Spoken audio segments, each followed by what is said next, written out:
All right, sir? There we go. That's correct. Well, good evening. How's everybody doing?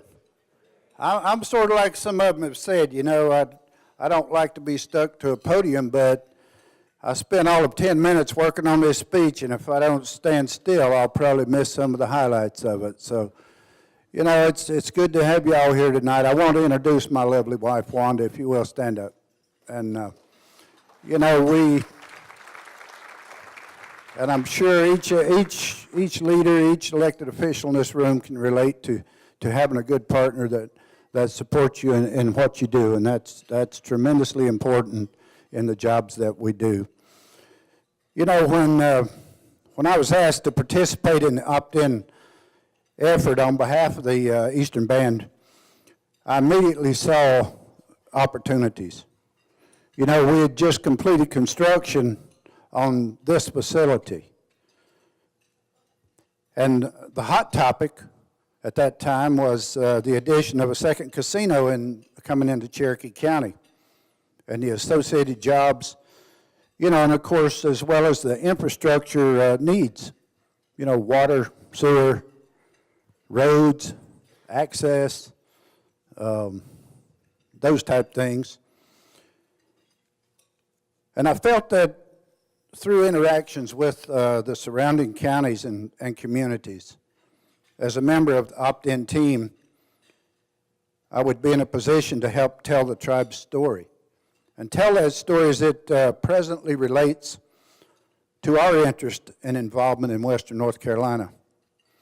Our land ownership is in 6 of the 7 counties that the opt-in planning effort covered.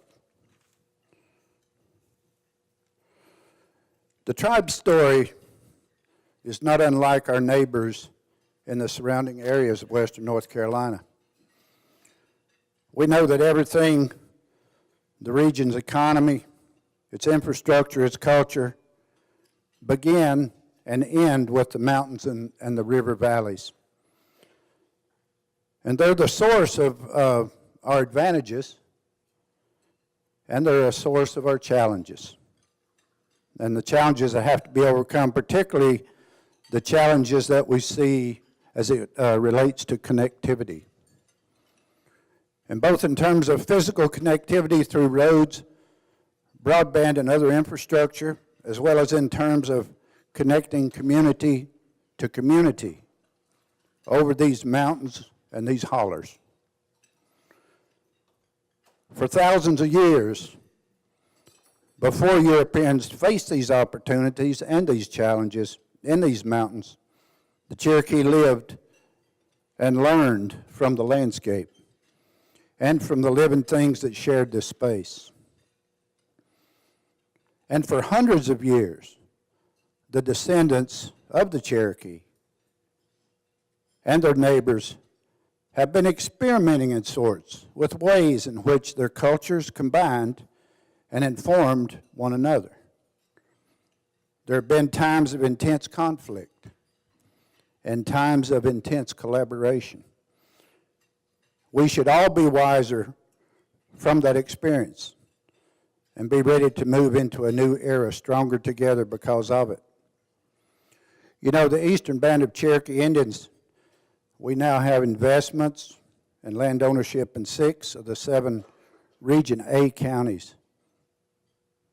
Proud to say the Eastern Band of Cherokee Indians employs more people and generates more income than, for the region than any other private sector entity. That's right.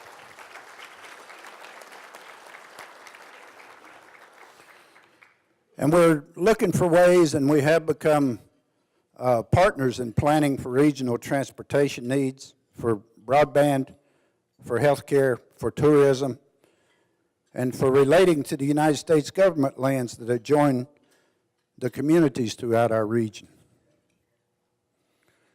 And as the co-hosting of this gathering tonight suggests, the Eastern Band of Cherokee Indians welcomes the opportunity to take a role in a coalition of regional institutions, both public and private, to strengthen opportunities for all our communities for generations to come. You know, in Ecclesiastes, chapter 4, verse 9 and 10, the Bible says that two are better than one because they have a good reward for their toil. For if they fall, one will lift up the fellow.